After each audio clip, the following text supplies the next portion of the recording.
Hello good morning बच्चों, welcome back in NI maths classes. बेटा मैं आज आपको इस वीडियो में DAV class 8 maths chapter number 6 compound interest की वर्कशीट नंबर 2 का क्वेश्चन नंबर 3 कंप्लीट कराने जा रही हूँ।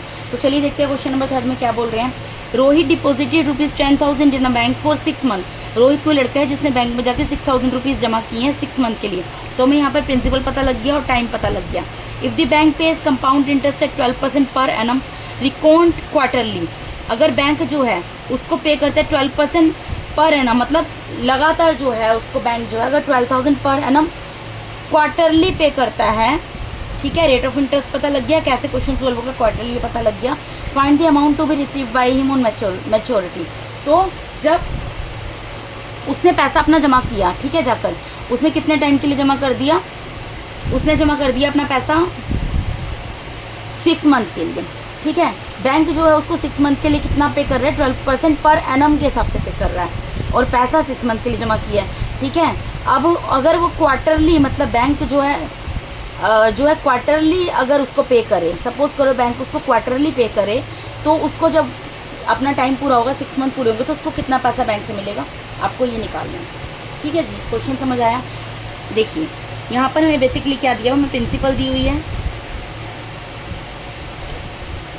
प्रिंसिपल कितनी दी हुई है, ₹10,000। पहले सबसे हम ये लिख देंगे। रेट ऑफ इंटरेस्ट कितना दिया हुआ हमें,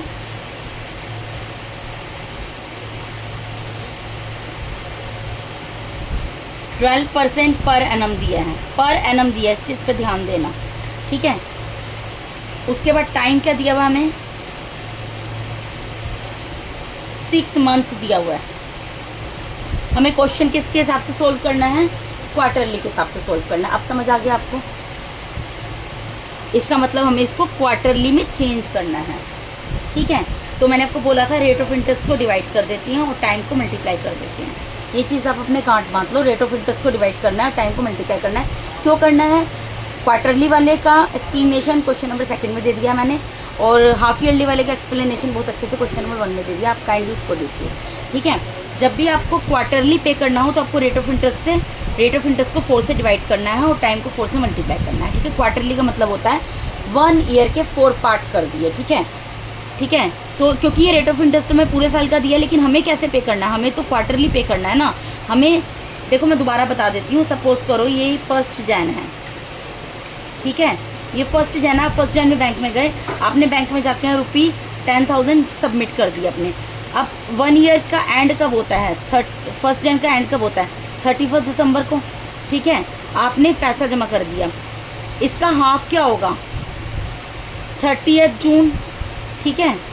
अगर हाफ ईयरली के बेस पे क्वेश्चन होता तो 30 जून। लेकिन आपको कैसे, देखो पहले मैंने क्या किया, एक पूरा 1 ईयर का एक लाइन ड्रॉ कर दी, उस पर लिख दिया 1 जन से 31 दिसंबर, ये हो गया एनुअली का क्वेश्चन बन गया।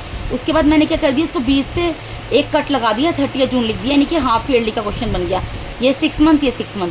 लेकिन अब ये हमें किसके हिसाब से सोल्व करना, क्वार्टरली। क्वार्टरली का मतलब होता है हाफ का भी हाफ कर दो यहाँ पर भी हाफ का हाफ कर दो। इसका मतलब हमें जो 12% पर एनम देना है, पर एनम यानी पूरे साल में 12% के हिसाब से बैंक हमें लोन, हमारा जो पैसा जमा है ना उसके ऊपर 12% पर एनम के हिसाब से बैंक हमें क्या देगा, इंटरेस्ट देगा। लेकिन हमें तो क्वार्टरली सोल्व करना है, क्वार्टरली देगा बैंक, अब बोल रहा है, ठीक है। उसने ये बता दिया कि 12% पर एनम देगा लेकिन क्वार्टरली देगा, तो हमें क्वार्टरली में निकालना तो पड़ेगा ना, कितने % पर क्वार्टर देगा। तो हमें क्वार्टर में जब हमने किया तो क्वार्टर कितने बन गए, 1 quarter, 2 quarter, 3 quarter, 4 quarter, 4 quarter बन गए।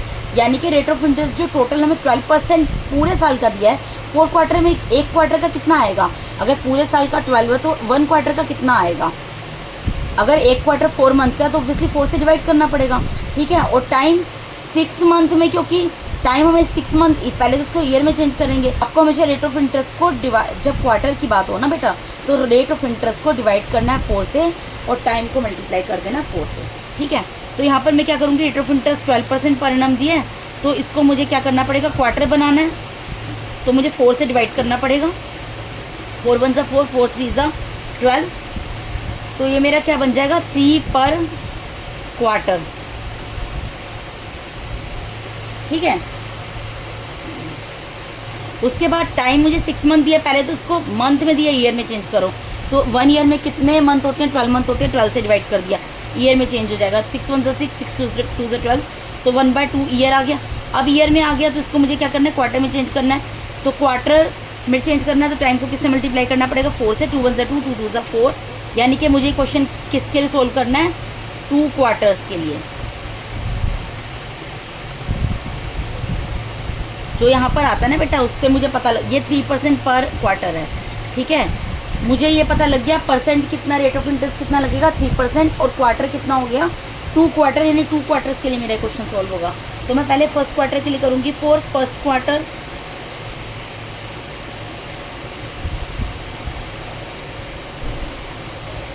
सेम प्रोसेस रहेगा मेरा। सबसे पहले क्या करना पड़ता है, प्रिंसिपल लिखनी पड़ती है। Principal for the first quarter, first quarter के लिए प्रिंसिपल कितनी होगी, जो प्रिंसिपल दी गई है वही होगी, ठीक है ना। उसने जमा किए हैं 10,000, तो 10,000 ही प्रिंसिपल होगी। तो अब वो ये लगा रहा है हिसाब, उसने जमा किया है इस बार जाकर, कि मुझे सिंपल इंटरेस्ट कितना मिलेगा फर्स्ट क्वार्टर में बैंक से। Simple interest for the first quarter, हमने जमा किया हुआ है, हमें किसी से लेना हो, फॉर्मूला तो वही लगेगा ना, P multiply by R multiply by T divided by 100, ठीक है। तो यहाँ पर P की जगह क्या आ जाएगा, प्रिंसिपल में 10,000 मल्टीप्लाई में रेट ऑफ इंटरेस्ट कितना आएगा बेटा, कितना निकालना है, 3% पर क्वार्टर, तो क्या आएगा, 3 आएगा। मल्टीप्लाई में टाइम की जगह कुछ नहीं सोचना, 1 लिख देना, यूनिटरी मेथड है। डिवाइडेड बाय 100, 2 0 से 2 0 कट गए, 100 मल्टीप्लाई बाय 3, यानी कि कितना आ गया, ₹300। तो सिंपल इंटरेस्ट उसने लगा लिया कि मुझे बैंक जो है 300 रुपीज़ देगा, ठीक है। अब वो अमाउंट निकालेगा, therefore amount at the end of first quarter,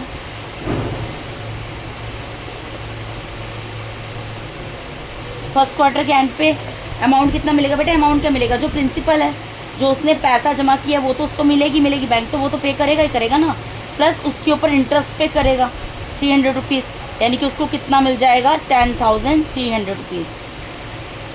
amount कितना मिल जाएगा फर्स्ट क्वार्टर के एंड में उसको, ₹10,300 रुपीज़, ठीक है। ये तो हो गया फर्स्ट क्वार्टर के लिए मैंने सोल्व किया। हमें कितने क्वार्टर में सोल्व करना है, 2 क्वार्टर्स के लिए सोल्व करना है इस क्वेश्चन को, 2 क्वार्टर्स के लिए। तो हम सेकेंड क्वार्टर के लिए भी कर देते हैं, फॉर सेकेंड क्वार्टर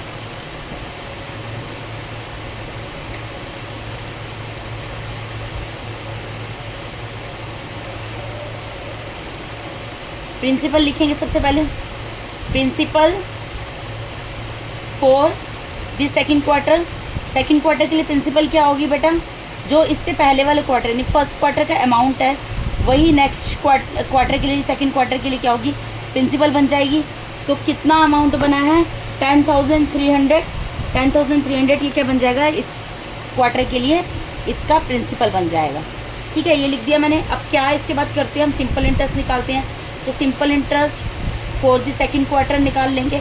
अब वो निकाल रहा है कि भाई मुझे सेकेंड क्वार्टर में बैंक जो है, अगर मेरा प्रिंसिपल अब 10,300 हो गया इंस्टीट्यूट ऑफ 10,000, तो कितना इंटरेस्ट पे करेगा।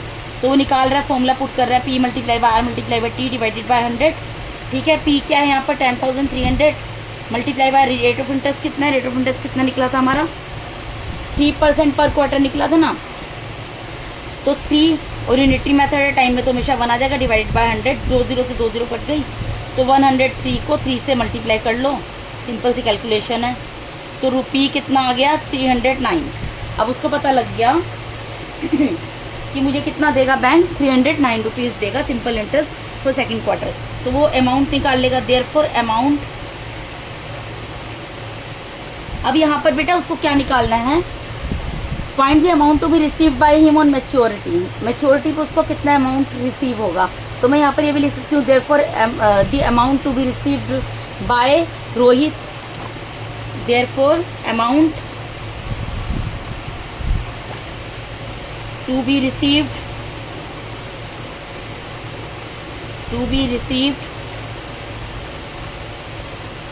बाय हिम नहीं लिखूंगी, बाय रोहित लिख दूंगी, बाय रोहित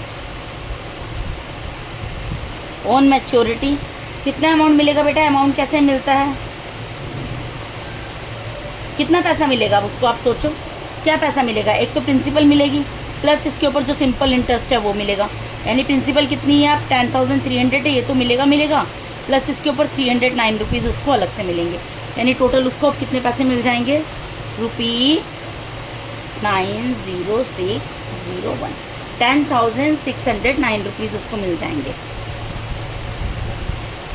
ठीक है बेटा, हमें इसमें इंटरेस्ट नहीं बताना, हमें सिर्फ ये बताना है रोहित ने अगर बैंक में जाके 10,000 रुपीज़ जमा किए थे, ठीक है, और बैंक अगर क्वार्टरली उसको जो उसके ऊपर इंटरेस्ट देगा 12% पर एनम के हिसाब से, ठीक है, तो उसको कितना अमाउंट मिलेगा। तो हमने ये निकाल लिया था, हमें पता लग गया था कि इसमें 2 क्वार्टर्स बनेंगे क्योंकि हमने उसके अकॉर्डिंगली क्वेश्चन सोल्व कर लिया और हमें पता लग गया कि उसको कितने पैसे मिलेंगे, 10,609 रुपीज़। बेटा इन क्वेश्चंस में आप सिर्फ इतना ध्यान रखना है, इसमें कंफ्यूजन होने वाली कोई बात नहीं है। आपको अगर इस तरीके से भी आप लोगों को समझने में दिक्कत होती है, आप सिंपल सी चीज़ अपने गांठ बांध लो। अगर हमें क्वेश्चन जो है हाफ ईयरली के हिसाब से सोल्व करना है तो हमें रेट ऑफ इंटरेस्ट को देखो हमेशा डिवाइड किया जाएगा, बेशक क्वार्टरली की बात हो या हाफ ईयरली की बात हो, रेट इंटरेस्ट को हमेशा डिवाइड करना और टाइम को हमेशा मल्टीप्लाई करना है। जब हाफ ईयरली की बात हो तो 2 से डिवाइड करना है और 2 से मल्टीप्लाई करना है, और जब क्वार्टरली की बात हो तो 4 से डिवाइड करना है, 4 से मल्टीप्लाई करना है। बस इतनी चीज़ को आप गांठ बांध लो, ठीक है। तो मैंने इस वीडियो के अंदर आपको DAV class 8 maths chapter number 6 compound interest इसकी वर्कशीट नंबर 2 का क्वेश्चन नंबर 3 पूरा कंप्लीट करा दिया। बेटा अगर आप मेरे चैनल पे नए हैं तो काइंडली मेरे चैनल को सब्सक्राइब कीजिए। अगर आप लोगों को मेरा टीचिंग मेथड अच्छा लगता है तो मेरे वीडियोस को ज़्यादा से लाइक कीजिए और अपने फ्रेंड्स के साथ शेयर कीजिए। Thank you so much once again for watching my YouTube videos. God bless all of you. Thank you so much.